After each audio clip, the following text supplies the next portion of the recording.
Hola, espero que se encuentren muy bien.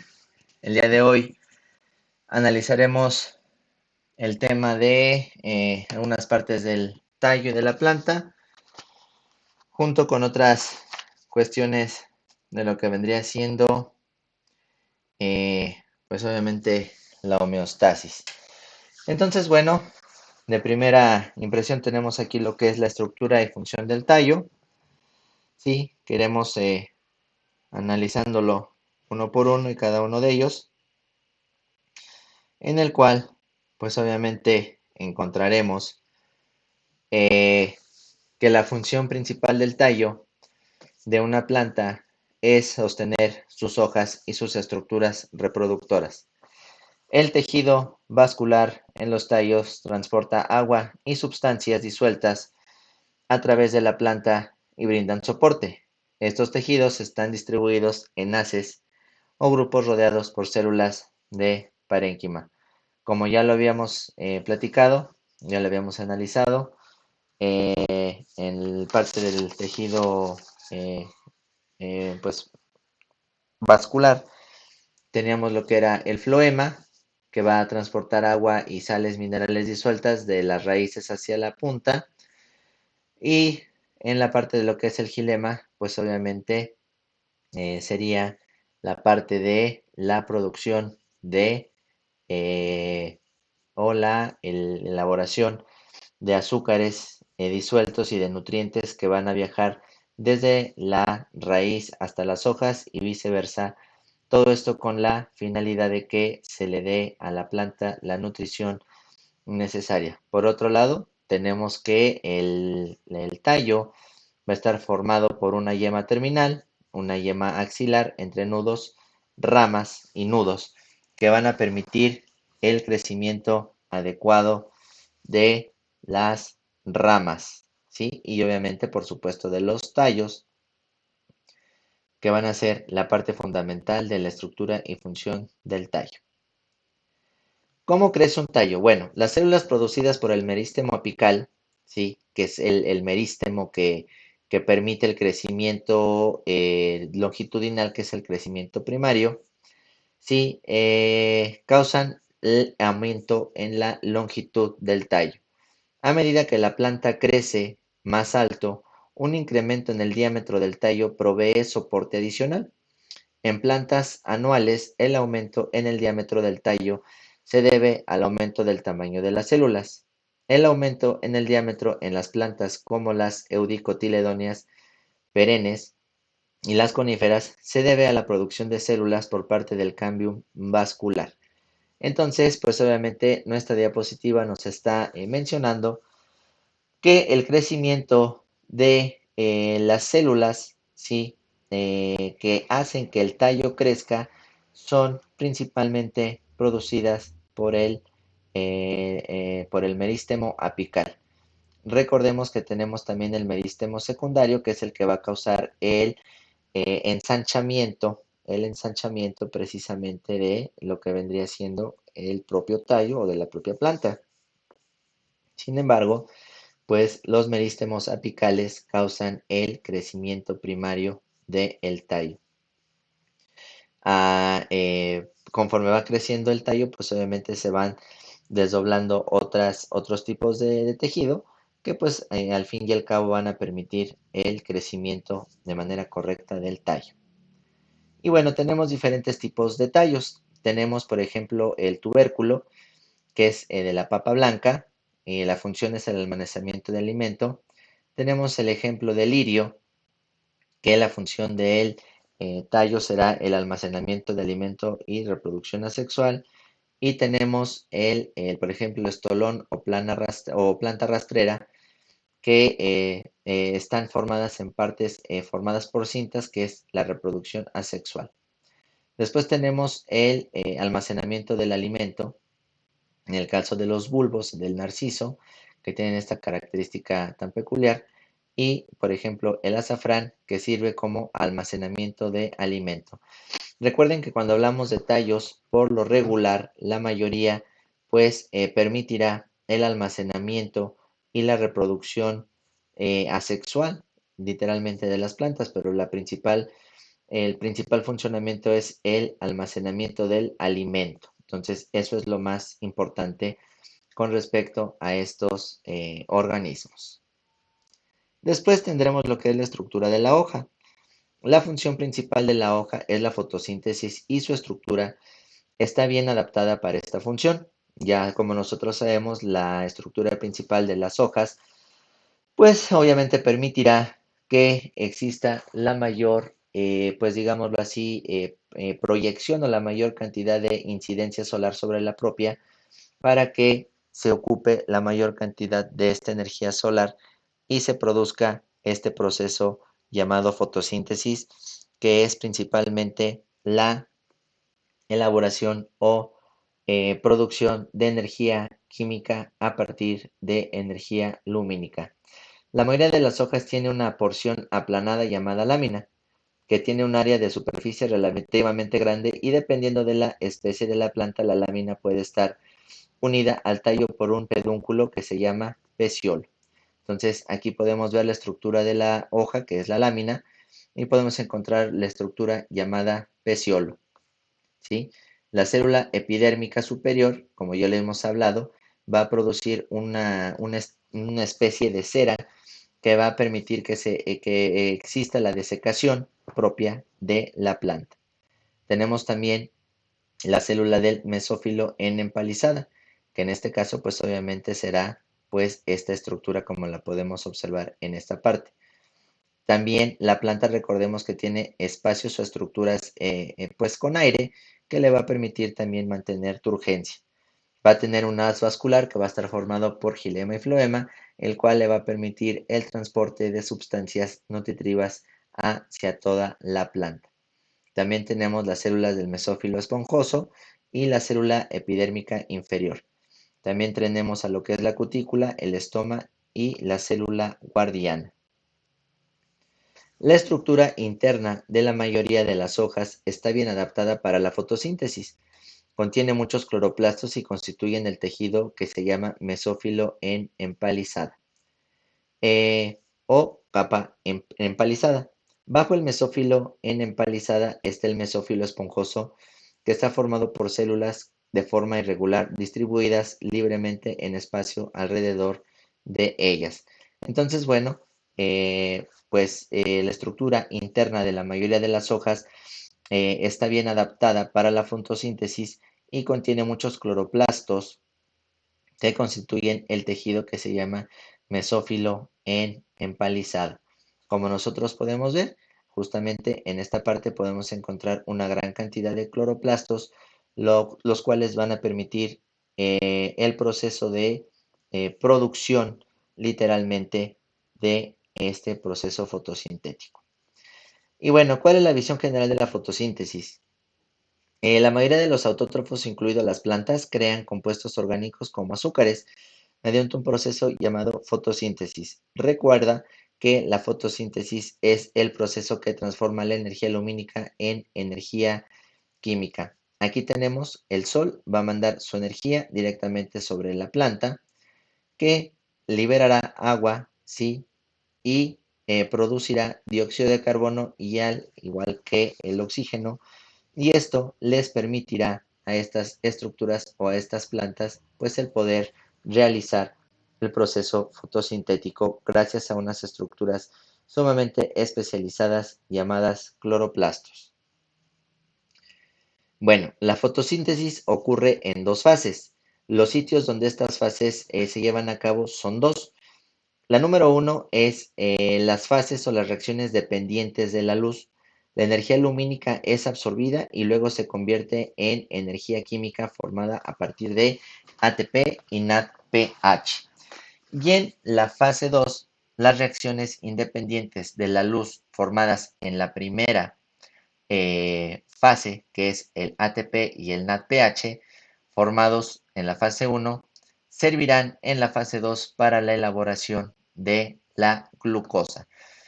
Entonces, en resumidos términos, cuando hablamos del proceso fotosintético, pues hablamos de dos procesos esenciales. El primero es el proceso de fase lumínica, que es el que se llevará a cabo en, pues obviamente, la presencia de energía lumínica, vaya la redundancia, y se producirá ATP y NADPH.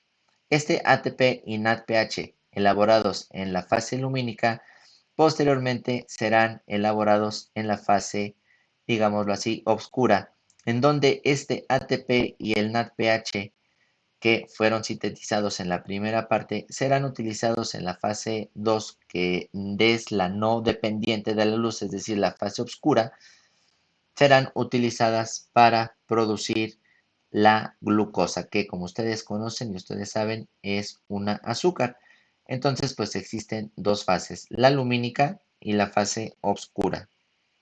En la fase lumínica es sumamente importante reconocer que se producirá o se liberará agua y se absorberá el dióxido de carbono. Y por el contrario, en la fase oscura se liberará el dióxido de carbono y se secuestrará o eh, se creará el oxígeno. Todo esto con la finalidad de satisfacer los nutrimentos y las necesidades específicas de las plantas. Recordemos que la planta, pues obviamente tiene raíces que le van a permitir realizar la absorción de agua y algunos minerales esenciales que serán utilizados en el proceso fotosintético. Una vez producida, la glucosa se puede unir a otros azúcares simples para formar moléculas más grandes. Estas moléculas más grandes son carbohidratos complejos como el almidón. Recuerda que los carbohidratos se componen de unidades repetidas de pequeñas moléculas orgánicas. Los productos finales de la fotosíntesis también se pueden utilizar en la elaboración de otras moléculas orgánicas como proteínas, lípidos y ácidos nucleicos. Entonces ahí está la visión general de la fotosíntesis. Es la principal función es formulación de ATP y NADPH, posteriormente la elaboración de glucosa que será formada a partir de este adenosintrifosfato y este NADPH que se utilizaron o se formaron en la fase lumínica precisamente para la elaboración de la glucosa. Recuerden que estas moléculas más grandes son carbohidratos complejos como el almidón. Y recuerda que los carbohidratos se componen de unidades pequeñas repetidas, moléculas orgánicas llamadas monómeros. Los productos finales de la fotosíntesis también se pueden utilizar en la elaboración de otras moléculas orgánicas como proteínas, lípidos y ácidos nucleicos. ¿Qué pasa en la fase 1? ¿Qué es las reacciones luminosas? La absorción de luz es el primer paso de la fotosíntesis. Las plantas poseen organelos especiales que capturan la energía lumínica. Una vez capturada la energía, se producen dos moléculas almacenadoras de energía, que es el NADPH y ATP, para ser utilizadas en las reacciones independientes de la luz. Entonces, en la primera fase o reacción luminosa se producirán estas dos moléculas llamadas ATP y NADPH, que posteriormente se llevarán a cabo para la elaboración o se utilizarán para la elaboración de, pues obviamente, glucosa en la fase oscura o en la fase 2. Aquí podemos ver un pequeño diagrama en donde vemos el sol, cómo entra directamente unas estructuras llamadas carbohidratos, los cuales llevarán a cabo este proceso de la conversión el proceso o la producción de a partir de en APH se produzca ATP y en la fase oscura, que es la no dependiente de la luz, a partir de este ATP y NADPH se produzca el azúcar de los glúcidos, ¿no? Este ATP, recordemos que es la moneda energética o la moneda de intercambio energético en todos los seres vivos. Y pues los glúcidos es un azúcar sumamente importante para la elaboración de componentes importantes, por supuesto, de azúcares que darán lugar o proporcionarán energía a las propias plantas. Uno de los organelos más importantes en las células vegetales serán los cloroplastos, que serán los encargados de realizar esta función tan especializada. Unos organelos grandes, llamados cloroplastos, capturan la energía luminosa en los organismos fotosintéticos. En las plantas, los cloroplastos se encuentran principalmente en las células de las hojas. Los cloroplastos son organelos con forma de disco que contienen dos compartimentos principales, obviamente para la fotosíntesis. El primer compartimento se llama tilacoide y los tilacoides son membranas aplanadas parecidas a sacos dispuestas en forma apilada y estas pilas se llaman granas. Entonces aquí podemos ver la imagen concreta y en general de lo que son los cloroplastos. Tenemos que va a estar conformada por un estroma, una lámina, el tilacoide, que el conjunto de 3, 4 o 5 tilacoides darán lugar a un grana. Tenemos la membrana interna, la membrana normal y la membrana externa. Dentro también encontraremos gránulos de almidón que se encargarán de almacenar energía en caso de que en algún proceso fotosintético se llegase a ocupar y sea de alta necesidad. A su vez, también encontraremos ribosomas que, como nosotros sabemos con bastante claridad, serán utilizados para la elaboración o producción de proteínas. Por otro lado, también tendremos ADN que será ocupado precisamente en otras reacciones metabólicas, pero recordemos ahí lo que nos mencionaba la teoría de la endosimbiosis, que pues obviamente estos cloroplastos fueron engullidos en algún momento o ingestados en algún momento y que pues esto da como resultado que los cloroplastos también tengan su propio ADN. También existirá un glóbulo o una pequeña fracción de lípidos que también proporcionará energía a largo plazo para satisfacer las necesidades metabólicas de la propia planta. Entonces, en conjunto, el estroma, el tilacoide y el grana producirán, pues obviamente, estas moléculas importantes en las plantas, ¿no? Volvemos a repetir, unos organelos grandes llamados cloroplastos capturan la energía luminosa en los organismos fotosintéticos. En las plantas, los cloroplastos se encuentran principalmente en las células de las hojas. Y los cloroplastos son organelos con forma de disco que contienen dos compartimentos principales, esenciales para la fotosíntesis.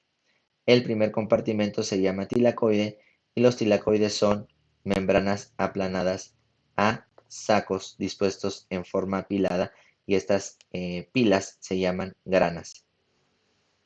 Las reacciones dependientes de la luz ocurren dentro de los tilacoides. El segundo compartimento importante es el estroma, el espacio lleno de fluido que se encuentra por fuera de los granas es el sitio donde ocurren las reacciones independientes de la luz en la fase 2 de la fotosíntesis. Es decir, el segundo compartimento importante es el estroma, el que nosotros podemos analizar justamente aquí, el que está atrás. Y en este estroma, como bien lo menciona la diapositiva, es el sitio, ¿sí?, en donde eh, pues ocurrirán las reacciones independientes de la luz en la fase 2 de la fotosíntesis. Recordemos que en la fase 2 lo más importante es la producción de azúcar para el uso posterior de esta energía en la planta en todas sus cuestiones metabólicas que realicen. También tenemos otros pigmentos. Las moléculas llamadas pigmentos que absorben la luz de colores se encuentran en las membranas de los tilacoides de los cloroplastos. Los diferentes pigmentos absorben luz de longitudes de onda específicas y los principales pigmentos que absorben la luz en las plantas son las clorofilas. Entonces, bueno, hay algunos pigmentos fotosintéticos, ¿sí?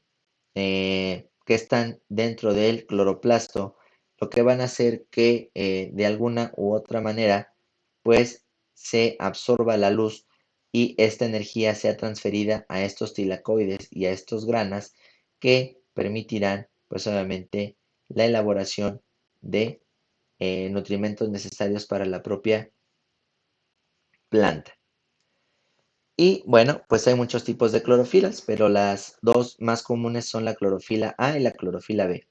La estructura de la clorofila puede diferir de una molécula a otra, lo cual permite que sus diferentes moléculas absorban la luz en áreas específicas del espectro visible. En general, la clorofila absorbe con mayor intensidad la luz en la región azul-violeta del espectro visible y la refleja en la región verde del mismo.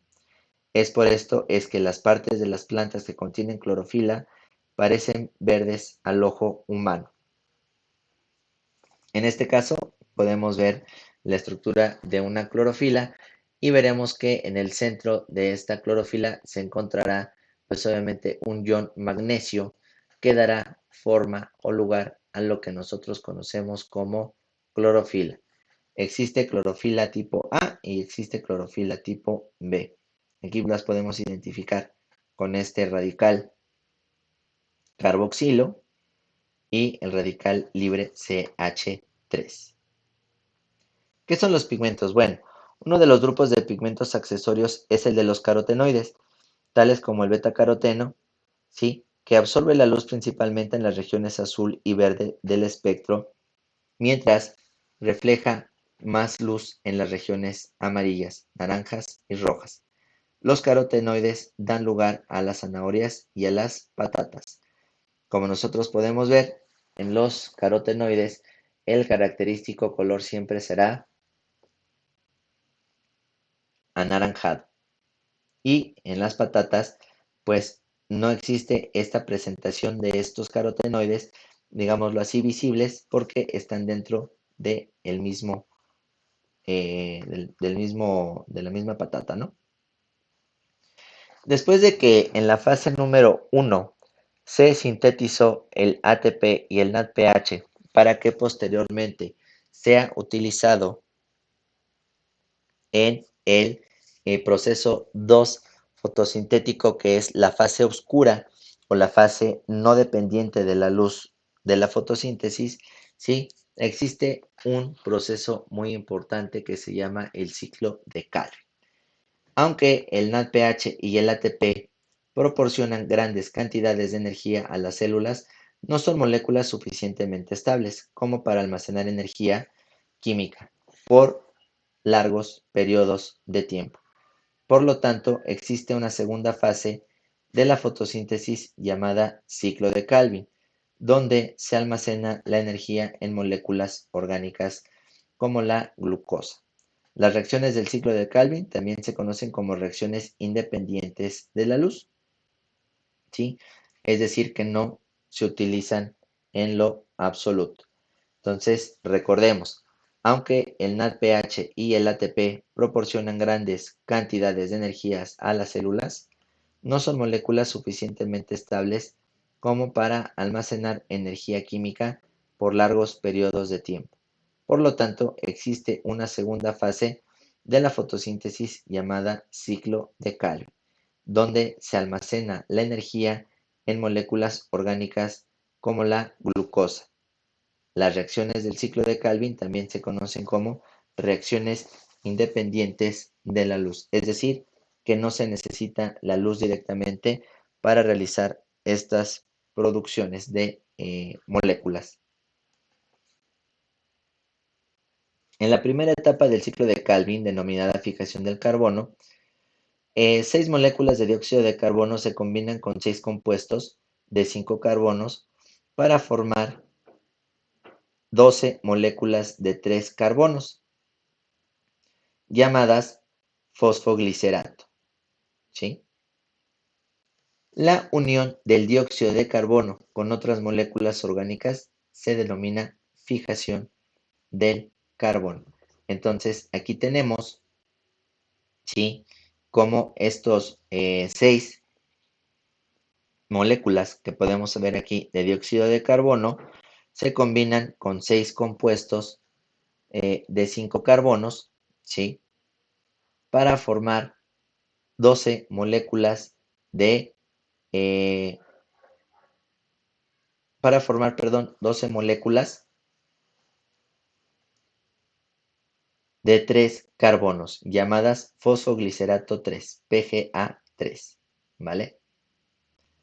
Y la unión del dióxido de carbono con otras moléculas orgánicas se denomina, pues, la fijación del carbono.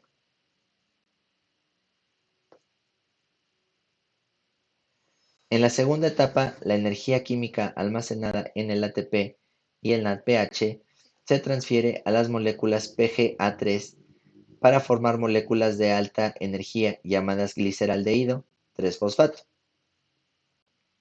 El ATP suministra los grupos fosfato para formar las moléculas 3-GP o G3P, mientras que el NADPH suministra los iones de hidrógeno y los electrones sumamente importantes para la elaboración de la glucosa.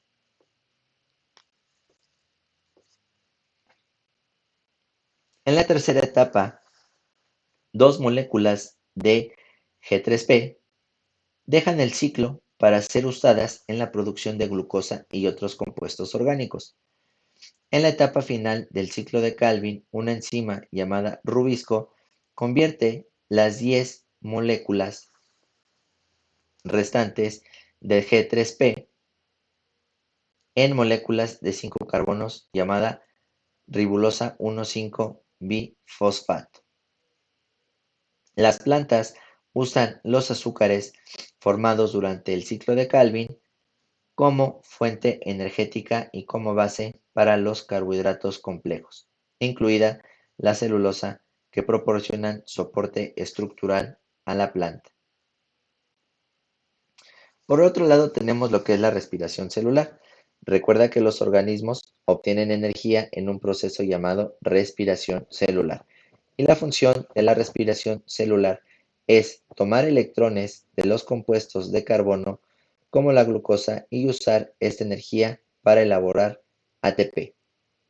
En el caso de las plantas y en el caso de las células vegetales, ambas tendrán mitocondrias que se encargarán de utilizar esa azúcar, en el caso de los vegetales, obtenidas a partir directamente, ¿sí?, de este proceso fotosintético, y en el caso de los seres humanos, de cualquier otro organismo eucarionte, las mitocondrias se encargarán de realizar el proceso de la obtención de ATP, pero a través del azúcar que nosotros ingerimos directamente en nuestra dieta, ¿sí? Y la ecuación es opuesta a la ecuación para la fotosíntesis, ¿no? Que es C6H12O6 más 6O2 más 6CO2 es igual a 6 moléculas de agua y nos da como resultado esa liberación de energía sumamente necesaria para la producción de energía. La respiración celular ocurre en dos fases principales, una que será la glicólisis y respiración aeróbica. La primera fase, la glicólisis, es un proceso anaeróbico, que recuerden bien, se llevará en la mitocondria. Los procesos anaeróbicos no requieren oxígeno, es decir, la respiración aeróbica incluye el ciclo de Krebs y el transporte de electrones, y es un proceso aeróbico. Y los procesos aeróbicos requieren forzosamente oxígeno. Entonces, bueno, aquí tenemos el ejemplo de una célula eucariota en el cual tendremos estas estructuras llamadas mitocondrias, las cuales a través de un proceso anaeróbico, formularán 36 moléculas de ATP. Esta glicólisis, ¿cómo se lleva a cabo? Pues esta azúcar entra directamente a la mitocondria para así entrar en un ciclo que se llama de Krebs, que proporcionará de 34 a 36 moléculas de ATP. Por otro lado, tenemos también las hormonas vegetales y las respuestas que pueden tener estos organismos. Por lo general, las hormonas vegetales pueden afectar la división, crecimiento o diferenciación celular. Los resultados de las investigaciones indican que las hormonas vegetales funcionan al unirse químicamente a la membrana plasmática en lugares específicos llamados proteínas receptoras. Estos receptores pueden afectar la expresión de un gen, la actividad de las enzimas o la permeabilidad de la membrana plasmática, de la misma manera que las hormonas afectan las respuestas en el cuerpo humano. Recordemos que las hormonas son de suma importancia ya que van a permitir regular procesos bioquímicos en nuestro cuerpo sumamente importantes para los seres vivos.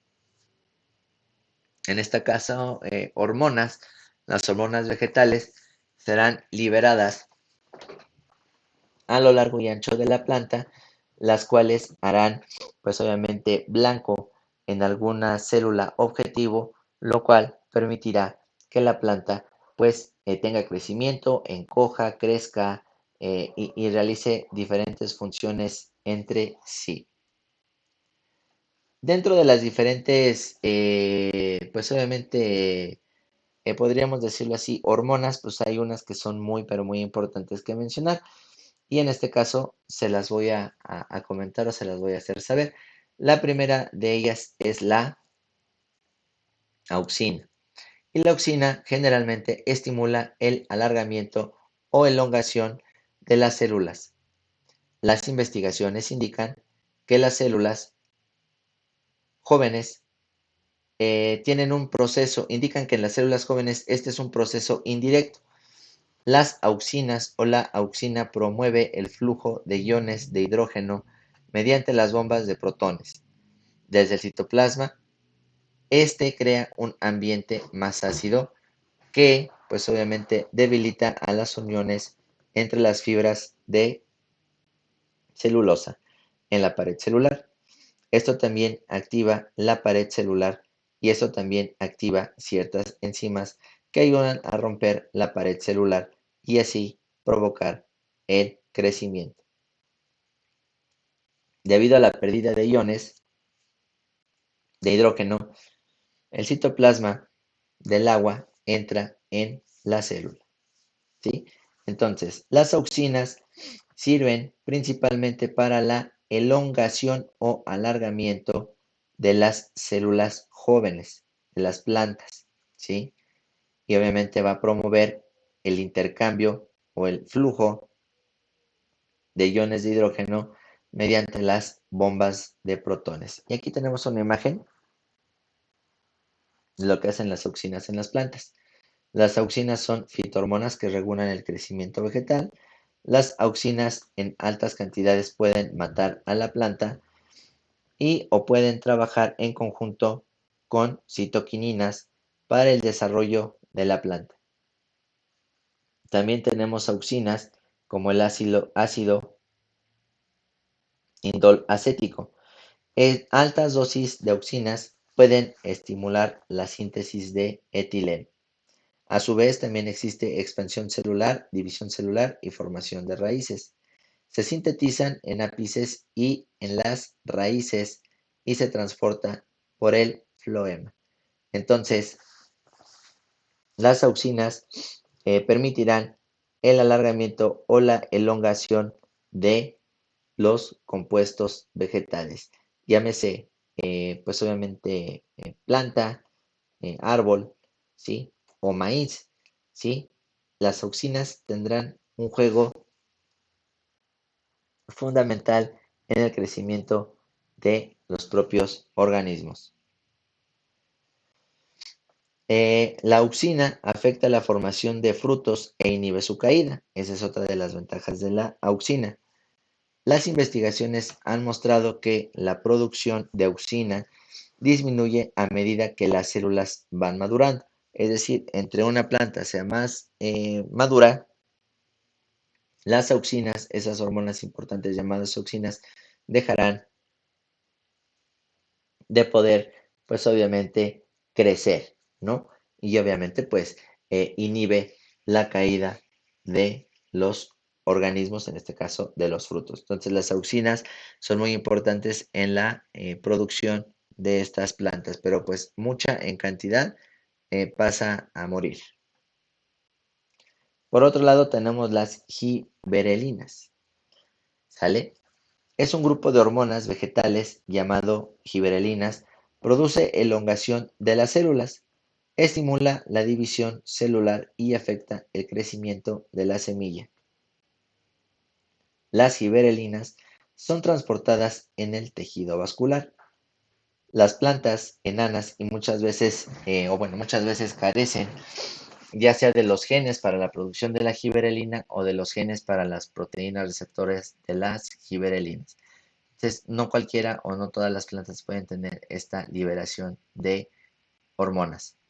Cuando se trata con giberelinas, las plantas que carecen de los genes de esta hormona, pero tienen los receptores, crecen aún más.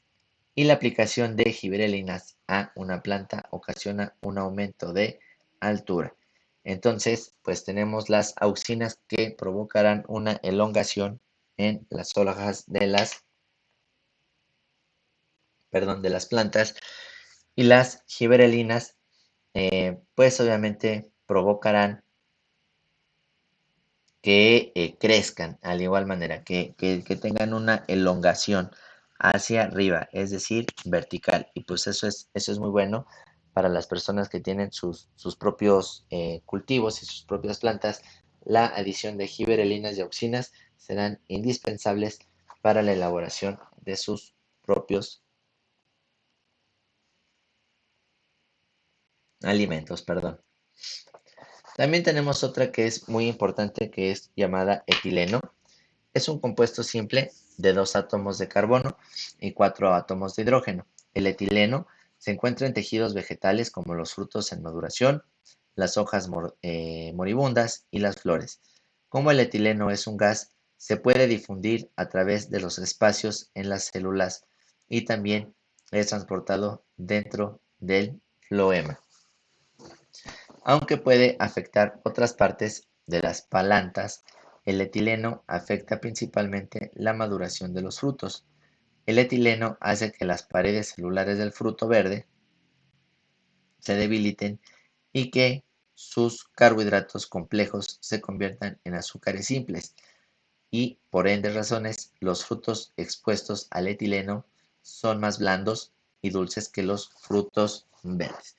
Entonces, el etileno, la función principal de esta hormona será el de permitir pues la maduración en las hojas moribundas y las flores, y también se utiliza en algunas cuestiones de los frutos.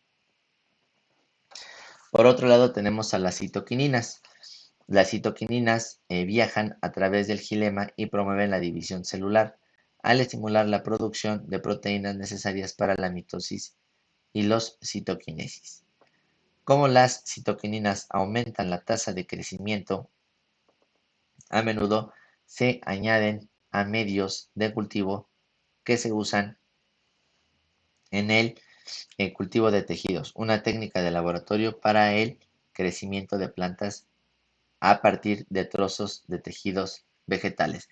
Entonces tenemos las citokininas, ¿sí? Que pues obviamente se van a ver influenciadas por dos tipos, uno que es el factor exógeno y otro que son los factores endógenos.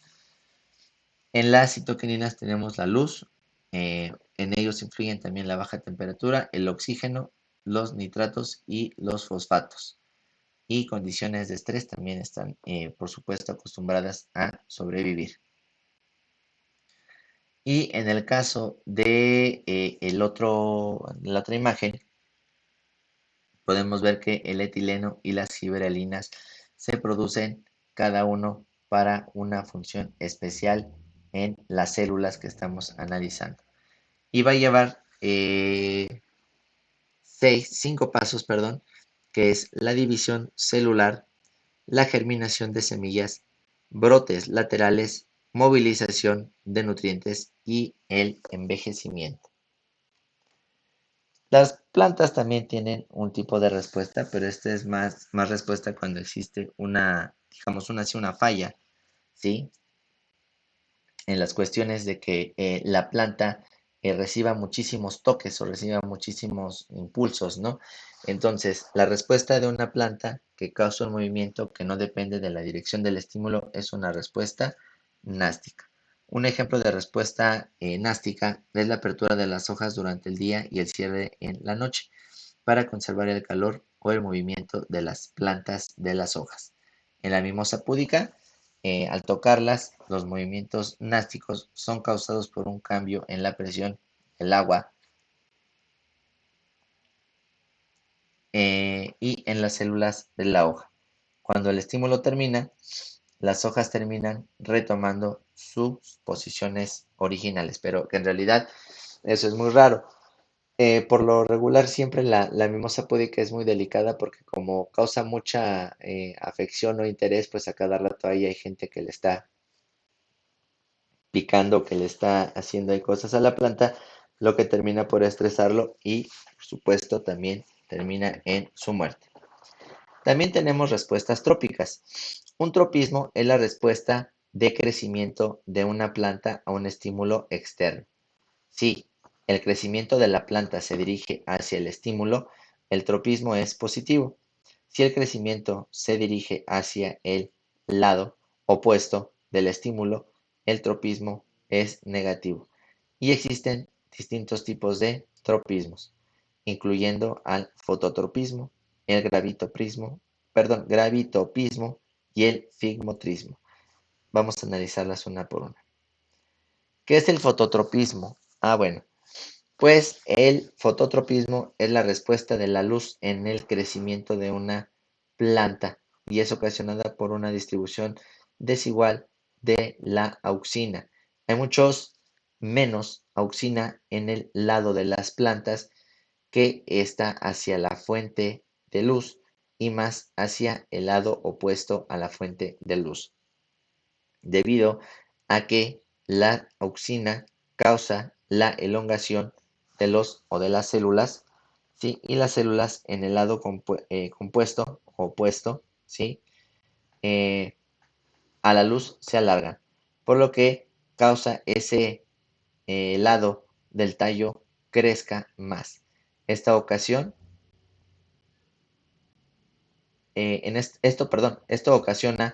una curvatura en el tallo de la dirección de la luz. Y por eso es que pueden obtener mayor concentración fotosintética. El gravitopismo, es la respuesta a la gravedad en el crecimiento de la planta. Las raíces generalmente muestran un gravitopismo positivo. El crecimiento hacia abajo de las raíces en el suelo ayuda a anclar las raíces en el suelo, ayudando a anclar la planta y permite que las raíces entren en contacto con el agua y los minerales. Sin embargo, el tallo muestra un gran gravitopismo positivo cuando crece hacia el lado, pues obviamente, de la planta. Este crecimiento se ubican las hojas de una máxima exposición a la luz.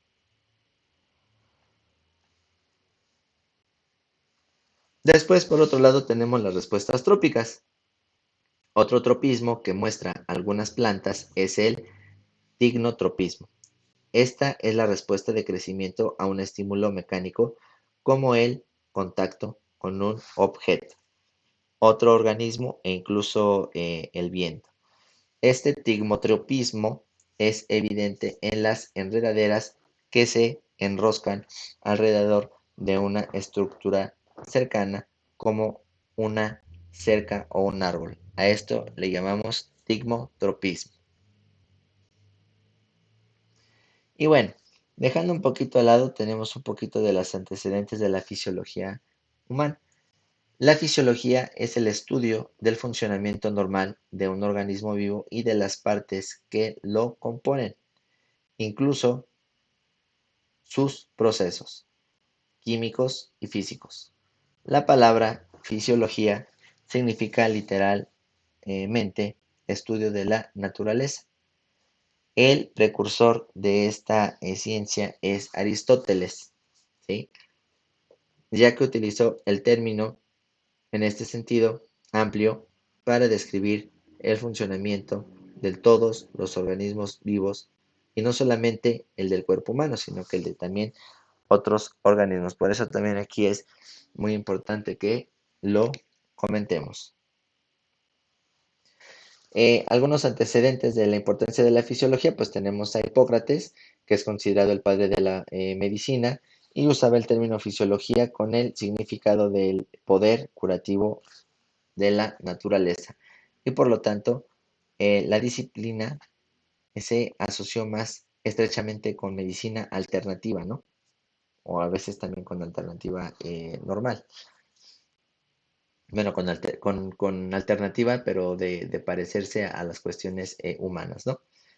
En la fisiología se había establecido formalmente como el estudio de las funciones vitales del cuerpo humano, aunque hoy en día ese término ya no se usa y bueno, hoy el término se usa nuevamente para referirse a los estudios de las funciones de todos los animales y plantas. En contraste, la anatomía es el estudio de la estructura con mucho menos énfasis en la función. A pesar de esta distinción, la anatomía y la fisiología no pueden en realidad separarse, y la función de un tejido u órgano se relaciona, perdón, estrechamente con que su estructura y se supone que esta estructura evolucionó para brindar una base física eficaz para su función. Las funciones y procesos. La función de un sistema o un evento fisiológico es el proceso, porque de ese sistema o evento podrá salir de una manera, pues, algo importante. Esta manera de pensar acerca de un tema de dominancia, enfoque teológico, se lo denomina la ciencia. Por ejemplo, la respuesta ideológica a la pregunta, dale, porque los globos rojos de sangre transportan oxígeno, es porque las células necesitan oxígeno y los glóbulos rojos lo llevan hasta ellas. Vuelvo a repetir ahí, por ejemplo, la respuesta lógica a la pregunta de por qué los glóbulos rojos de la sangre transportan oxígeno es porque las células necesitan oxígeno y los glóbulos rojos lo llevan hasta ellas. Por el contrario, los procesos fisiológicamente o fisiológicos o mecanismos son el cómo de un sistema. El enfoque mecanicista de la fisiología examina los procesos y las respuestas mecanicistas a la pregunta ¿por qué los glóbulos rojos transportan oxígeno? Es el oxígeno el que se une a las moléculas de hemoglobina que están presentadas en todos los glóbulos rojos. Por otro lado, tenemos el término homeostasis que lo propone Claude Bernard a mediados del siglo XIX durante sus estudios en medicina experimental. Bernard notó la estabilidad de varios parámetros fisiológicos tales como la temperatura corporal, la frecuencia cardíaca y la presión arterial. Como jefe de la cátedra de fisiología en la Universidad de París, escribió sobre la fixité du milieu interior, que en español significa la constancia del medio interno. Esta es una idea que aplicó a muchas de las observaciones experimentales de su época y fue tema de debate entre fisiólogos y médicos. Por otro lado, en 1929, el fisiólogo estadounidense Walter Cannon creó la palabra homeostasis para describir la regulación de este medio interno. En su ensayo, que significa parecido o similar, en lugar de homo, que significa igual, porque el medio interno no se mantiene, perdón, o se mantiene dentro de un rango de valores en el lugar de tomar un valor exacto y fijo. También indicó que el sufijo estasis, en este caso, significa conducción, no un estado que permanece estático e irrevariable. Cannon clasificó sus parámetros, perdón, en lo que describió como parámetros ambientales que afectan a las células: osmolaridad, temperatura y pH. Los materiales para las necesidades celulares, nutrimentos de agua, sodio, calcio y otros iones inorgánicos y oxígeno, y las secreciones internas que tienen efectos generales y continuos. Las secreciones internas de Cannon son las hormonas y otras sustancias químicas que muestran las células que utilizan para comunicarse entre sí. Si el cuerpo no logra mantener la homeostasis, entra en parámetros no deseados, lo que lleva a una función anormal, y si interrumpe puede aparecer como resultado de un estado o de enfermedad, que podemos mencionarlo como patológico. Pato significa sufrimiento. Las causas externas de las enfermedades son los químicos tóxicos, los traumatismos físicos y los invasores externos como virus y bacterias. Tanto en las enfermedades causadas por factores internos como en las causadas por factores externos, cuando se interrumpe la homeostasis, el organismo intenta compensarlo. Si la compensación tiene éxito, la homeostasis se restablece. Si la compensación falla, puede aparecer alguna enfermedad. Y pues bueno, con estos términos analizamos pues lo que son las estructuras de los tallos, ¿sí? Por qué están conformados, cuáles son algunos de los tejidos también muy importantes de los propios tallos, ¿sí? Analizamos las funciones tan importantes de algunas plantas, ¿sí? En este caso refiriéndome a las hormonas, y referimos ya la primera charla habíamos hablado sobre cuestiones literalmente de la homeostasis, pero sin embargo es muy importante que las volvamos a mencionar. Entonces, pues bueno, si ustedes tienen alguna duda, a favor de volver a ver el video, y hasta aquí dejaríamos esta sesión. Continuamos con más. Gracias por su atención.